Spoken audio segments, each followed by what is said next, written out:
Hallo zusammen, ich bin der Jean de Carvalho. Ich habe die Gesundheitspraxis für Katzen und Hunde seit 2010 mit der Spezialisierung auf Ernährung. Und heute ein kleines, kurzes Q&A. So, auf Instagram habe ich euch die Möglichkeit gegeben, mir Fragen zu stellen, damit ich heute zu oben ein paar Fragen beantworten kann, die ihr geschickt habt. Ich kann die Fragen rausnehmen, nach Zufallsprinzip und euch beantworten. Und damit das funktioniert, habe ich einfach all diese Fragen mir einfach rauskopiert und in ein Dokument gemacht. Dann durchscrollen auf dem Bildschirm, ein paar ausgesucht und die es dann angegeben hat, habe ich jeweils von Hand aufgeschrieben und hier auf eine Fötzeli-Sammlung gemacht. Ich habe ja gesagt, ich habe einfach zu dir Gesundheit beim ersten Mal. Mal schauen, was kommt. Da kommt. Was gibst du Katzen als Milchquelle? Also statt diese Milchsticks. Ja, also die Milchsticks, die sind natürlich voll mit Zucker. Ich nehme an, die Person meint die rosarote Milchstick. Darum finde ich gut, dass sie eine Alternative sucht. Ziegenmilch. Auch bei der Katze, bei den Hunden ist es eher bekannt, dass man Ziegenmilch füttern kann. Ich würde wirklich auch bei der Katze Ziegenmilch geben. Und da gibt es von Zimig, wenn ich mich richtig erinnere. Googelt es einfach mal. Gibt es Ziegenmilchpulver und ich meinte, von Zimig ist die Marke, die ich in der Praxis habe, mit C geschrieben. Und das kann man dann wirklich anrühren, das steht auch alles drauf, wie das geht. Und wenn man schon Milch will, der Katze geben will, oder auch dem Hund, dann lieber Ziegenmilch, weil das kommt deren Milch vom Hund oder auch von der Katze noch eher daran an, wie jetzt zum Beispiel Kuhmilch oder irgendeine synthetische zusammengesetzte Milch, die meistens aus Milchzucker oder anderen Zuckerarten besteht. Also auch in der Katzenzucht wird oft Ziegenmilch gebraucht, in der Hundezucht übrigens auch. So, ich habe nicht aufgeschrieben, von wem jeweils die Sachen sind, weil wenn ich es rauskopiert habe, habe ich nachher nicht mehr gesehen, von wem es ist. Und so sind die auch anonym. Vielleicht gibt das auch Anreiz für andere in Zukunft auch noch Fragen zu schicken, wenn ich das mal wieder mache. Mal schauen, wie es ankommt. Hallo Jean, danke für deine Videos. Wie erkenne ich, ob ein Futter viel Fleisch hat? Okay. Sie hat jetzt hier nicht geschrieben, oder er hat hier nicht geschrieben, was auch immer für Gender, hat nicht geschrieben, ob Trockenfutter oder Nassfutter. Es gibt ganz eine einfache Möglichkeit. Erstens mal, sämtliche Futter oder Fleischanteil direkt in Klammern ist, bedeutet einfach mal unter anderem. Also das heisst, wenn ich ein Futter habe mit 70% Fleischanteil, mit 70% sind in Klammern, dann heisst das, es steht zum Beispiel Rindfleisch 70%, dann können 70% dann sind in diesen 70% sicher Rindfleisch enthalten. Wir wissen aber nicht, ob die ganzen 70% sind oder nicht. Also da kann entweder auch anderes vom Rind drin sein oder man füllt auf, wenn zum Beispiel zu wenig Rindfleisch rum ist, mit anderem Fleisch. Das ist in der Menschennahrung übrigens auch so. Das findet ihr teilweise auch auf Joghurt. Es gibt Joghurt, wo ganz klar steht, weiss doch nicht, Erdbeere 17%, ohne Klammern, dann haben Erdbeerstückchen 17% vom Erdbeere. Und dann gibt es vielleicht Erdbeere 20% in Klammern und dann kann das sein, dass ein bisschen Erdbeere drin ist und der Rest ist zum Beispiel Erdbeere-Extrakt. Jetzt machen meine Hunde Mais, also mache ich schnell Pause. So, mal schauen, wie lange sie ruhig sind. Also, ich ignoriere es jetzt einfach. Es werden viele Hunde noch zuschauen, also könnt ihr mit dem leben. Sie sind im Garten, dann muss man halt ein bisschen Mais machen. Okay, das heisst, ich wähle schon mal ein Futter ohne Klammern, damit ich sicher weiss, was für ein Fleisch ist überhaupt drin und ist es wirklich Fleisch und nicht einfach nur irgendwelche Teile von Tier. Weil wenn jetzt ein Rind steht und sogar ohne Klammern, dann kann es theoretisch alles vom Rind sein. Das ist mal das eine. Dann kennt ihr sicher das, was als erstes steht, ist am meisten drin. Das muss nicht unbedingt so sein, also das ist so, aber es gibt dort Tricks. Ich kann jetzt natürlich, wenn ich ein Futter habe, wo ich ein bisschen Fleisch habe und viel Mais habe, kann ich natürlich die Maiskomponenten in seine Einzelteile aufsplitten, damit sie nicht an erste Stelle kommt. Also wenn ich jetzt insgesamt, nehmen wir doch jetzt so die eine Frage, das hier habe ich jetzt als Fleisch und das als Mais. Jetzt wollte ich aber, dass Fleisch an erster Stelle kommt. Also nehme ich jetzt die Maisstückchen so weit auseinander.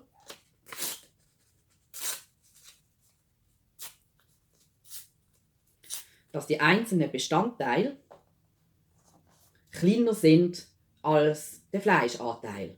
So sieht es auf den ersten Blick so aus, als ob vor allem Fleisch drin wäre, weil das kommt an der ersten Stelle. Und ich ganz viele andere Teile von dem Mais habe und die einfach umbenennen in Maiskleber, Maisstorzen, Maiskörnchen, hydrolysierter Mais etc. Also da gibt es ganz viele Möglichkeiten. Durch das habe ich dann ganz viele kleine Teile nacheinander, sehen ihr in der Deklaration eben mit genannten Wörtern oder anderen. Wir könnten noch viel mehr erzählen, aber das Video soll auch nicht zu lang werden. Okay, dann du bist ein grosses Vorbild für uns mit dem Umgang mit den Hunden. Bist du von Anfang an so gelassen oder erst mit den Jahren? YouTube ist da eine gute Quelle, um das herauszufinden. Und zwar gibt es einige Videos, wo man sieht, wie die Bijou, meine erste Hündin, auf gewisse Kommandos noch reagiert oder was sie alles hat müssen können. Und nein, ich bin nicht so gelassen gewesen. Natürlich ist das mit der Erfahrung gekommen. Und das ist auch ein Grund, warum ich gerade bei vielen Ersthundehaltern auch nachvollziehen kann, wie es ihnen geht. Weil mir ist es auch so gegangen. Das ganze Umfeld weiss alles besser. Am besten ist, wenn du dann noch Leute um dich herum hast, die selber das, was sie dir empfehlen, bei den eigenen Tieren gar nicht anwenden. Und du eigentlich gefrustet bist. Oder sie geben dir Tipps, du sollst das und das machen, aber selber machen sie es bei deinem Hund nicht. Also, das kennen wir alle. Und mich dunkt, in den letzten Jahren ist es noch viel schlimmer geworden, weil wir einfach so viele Hundeschulen haben, mit so vielen unterschiedlichen Meinungen und weil es mehr Religion dahinter ist. Also heute wird eigentlich über Hundeerziehung genauso diskutiert und philosophiert, wie teilweise über Hundeernährung. Und meine Erfahrung ist einfach, umso mehr jemand auf seinem Idealismus bleibt, umso weniger hat er verstanden, um was es geht. Weil eine gute Hundetrainer, Trainerin, die gehen auf Mensch und Tier separat ein. Die sehen das Thema von diesen zwei. Die schauen einzelne Situationen an, mit ihnen allein und geben differenziert Tipps und unterschiedliche Tipps bei unterschiedlichen Mensch-Hunde-Teams. Genau, aber zurück zu der Frage eben, wegen der Gelassenheit. Nein, ich bin nicht von Anfang an so gelassen gewesen. Das ist die Erfahrung und einfach auch das Lernen, auf sich selber hören, auf das eigene Bauchgefühl, die eigene Intuition zu hören und einfach auch dem Hund zu vertrauen. Das grosses Ding ist einfach auch dir vertrauen. Wie läuft eine Sitzung bei dir ab?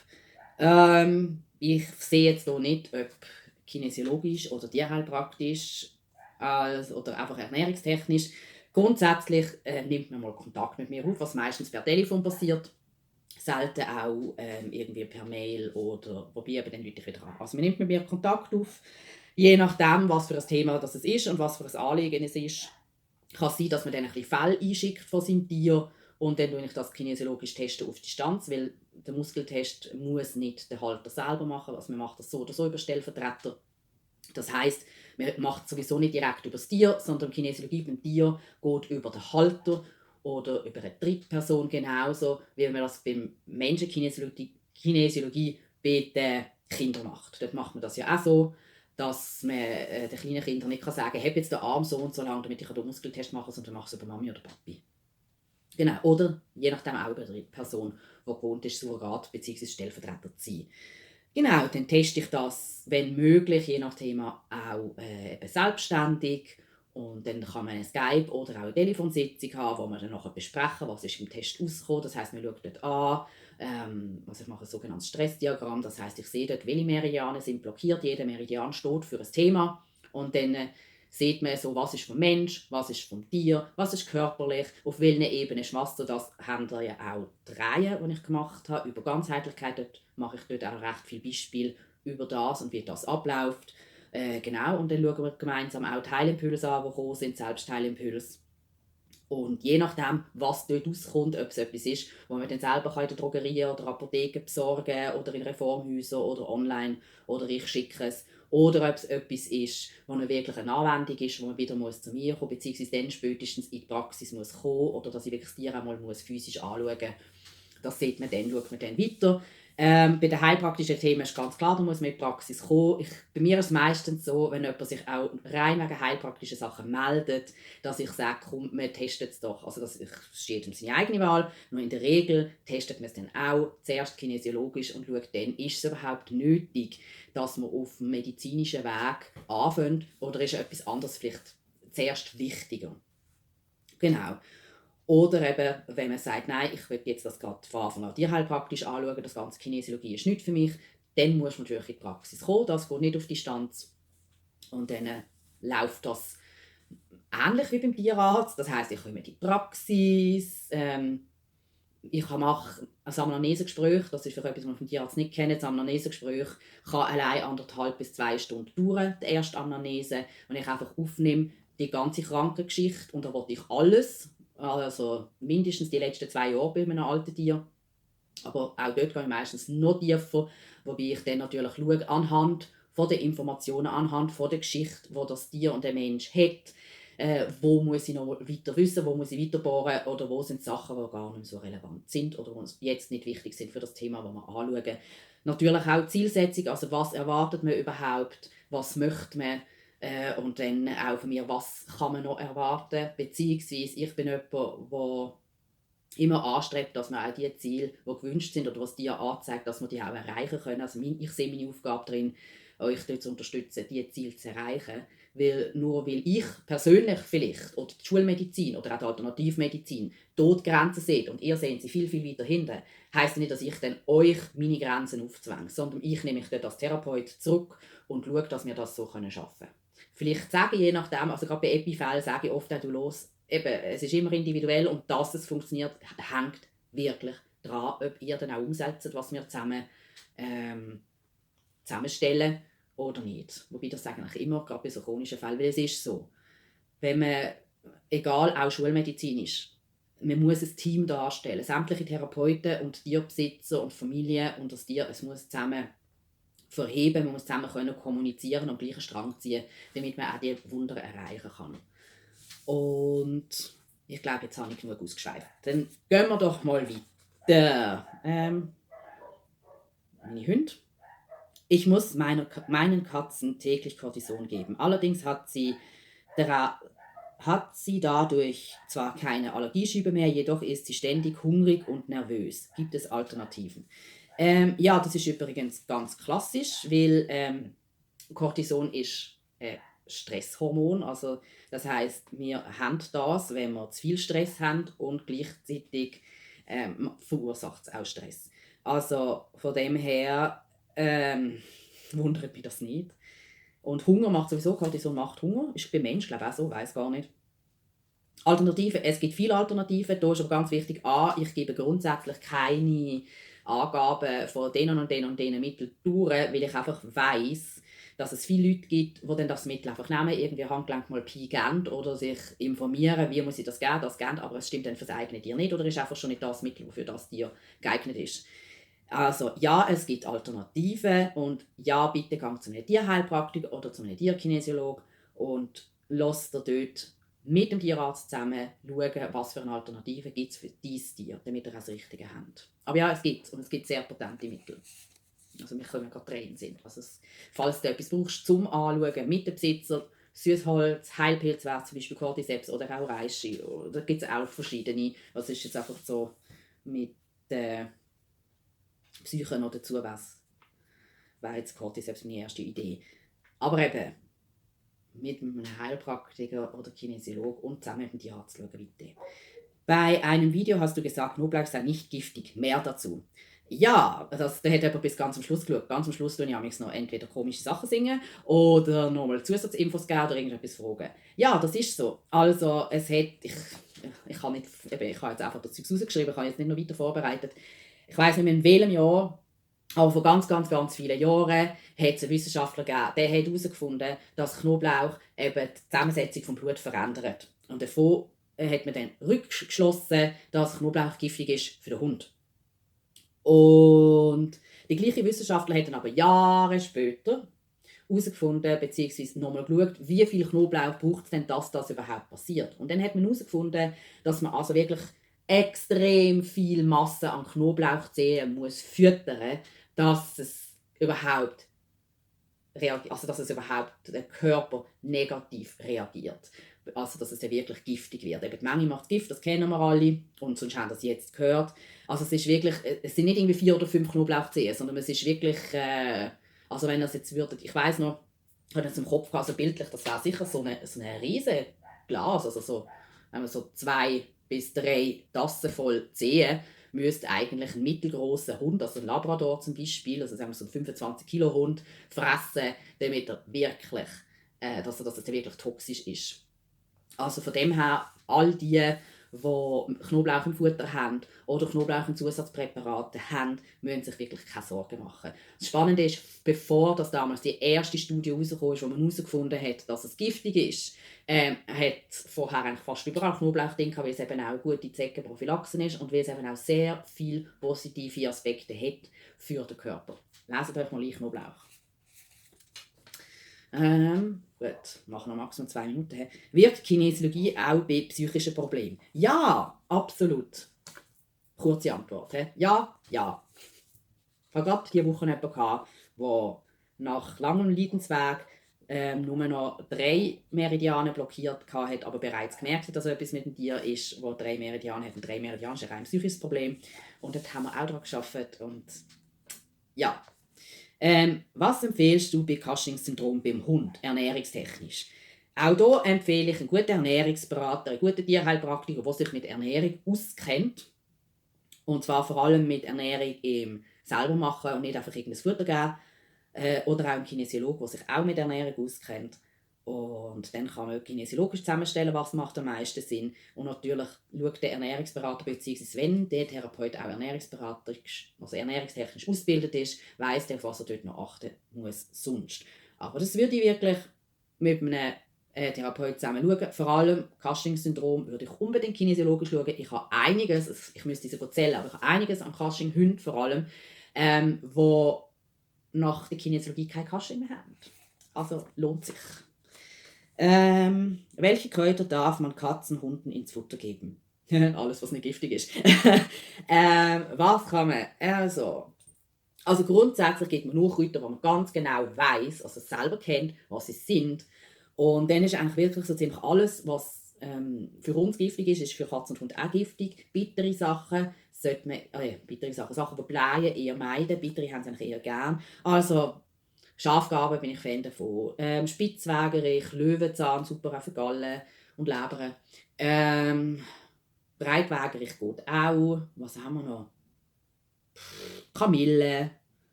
Was findet man sonst noch? Brennnessel. Brennnessel ist super. Birkenblätter. Das haben wir schon ein paar, oder? Ja. Ja. Also, solange ihr wisst, was es ist und ihr es könnt von giftigen Doppelgängern unterscheiden, könnt ihr das auch den Tieren geben. Jetzt Bärlauch würde ich nicht unbedingt geben, weil eben also ausser ihr könnt unterscheiden, dass es wirklich Bärlauch ist und nicht der giftige Doppelgänger. Wie oft am Tag sollte eine Katze fressen? So oft wie möglich, weil in der Natur würde sie vorzu immer wieder Müsli oder sonstiges kleines Zeug wie Insekten und Ähnliches fressen. Und das Schlimmste für eine Katze ist eigentlich, wenn sie den ganzen Tag muss aufs Essen warten und noch 2 oder 3 Mal am Tag und mehr nicht Futter bekommt. Das Schlimmste ist einmal am Tag Futter und sie dann wirklich auch Verhaltensauffälligkeiten haben. Also das weiss man. Fragt mal eine Katzenpsychologin, kriegt Schreikrämpfe, wenn sie hört, die Katze kriegt nur einmal am Tag essen oder nur 2 Mal. Ich würde sagen mindestens 5 Mal. Und es gibt Näpfe, die zum Beispiel auch selber aufgehen auf den Chip, wenn ihr mehrere Katzen habt. Das heißt, die Katze jedes Mal, wenn sie in den Napf geht und den Chipleser erkennt, dann kann die Katze so lange aus dem Napf essen, bis der leer ist. Und es gibt Katzen, die sich dann auch einteilen. Genau, da gibt es ganz viele Möglichkeiten, das Problem zu lösen. Ich würde sagen, mindestens 5 Mal wäre ideal. Machen noch eine und dann ist fertig. Was haben wir? Braucht mein Hund 4-jährig täglich Vitamin- und Mineralienzusätze? Und dann noch danke für deine Videos und cool, ich habe immer Freude, wenn die Leute Freude haben. Ich barfe nach Simone Sveini. Also es ist gut, weil ich in den Ausbildungen auch vor allem nach Sveini unterrichte, weil ich finde, sie hat das eigentlich am umsetzbarsten dargestellt. Und ich selber arbeite in der Praxis auch so, darum finde ich das toll. Nein, ein 4-jähriger Hund, der gesund ist, braucht sicher nicht jeden Tag Vitamine und Mineralienzusätze. Auch nicht, wenn man barft. Gerade wenn man nach Sveini barft, schaut man auch, dass genug Leber und Innenreihen rum sind. Und wenn du das jetzt zum Beispiel auch selbstständig nach den Heftchen machst, die sie gemacht hat, nach den kleinen Büchlein, dann hat sie dort auch Tabellen, wo du kannst schauen kannst, wie viel von was ist in was enthalten. Und dann kannst du das sonst selber ausrechnen, hätte es dir genug, brauchst du noch. Und ich empfehle bei adulten, gesunden Hunden wirklich nur kurmässig einmal Vitamine oder auch Mineralien dazugeben, damit der Körper eben auch kompensieren kann. Weil das hält den Körper auch gesund und jung, weil ein erwachsener Körper ist dafür gemacht, dass er auch kompensieren kann. Also ein Welpe, Junghund, eben bis er adult wird, also bis die Pubertät eigentlich fertig ist, oder die Pubertät angefangen hat, kommt es ein bisschen aufs Tier drauf an, und wenn Vorerkrankungen sind, muss man der Pubertät teilweise helfen. Ist es so, dass man Zusätze gibt, also dass man vor allem auch Mineralienzusätze gibt. Wenn sie erwachsen sind, dann macht man das vielleicht kurweise, 1-2 Mal im Jahr. Und wenn sie Senioren sind, dann muss man dann wirklich anfangen, ab einem gewissen Punkt täglich zu supplementieren. Auch hier kann ich euch verlinken, was braucht meine Seniorin. Habe ich ein Video gemacht, dort erkläre ich das nochmal. So, jetzt habe ich genug lang geredet. Danke für euch Liken und Abonnieren. Ich sehe im Fall, dass ganz viele die Videos anschauen und nicht abonnieren. Im Hintergrund hört ihr noch Helikopter, weil ich bin gerade mit den Hunden auf der Wiese am Chillen. Ich wünsche euch schönen Abend.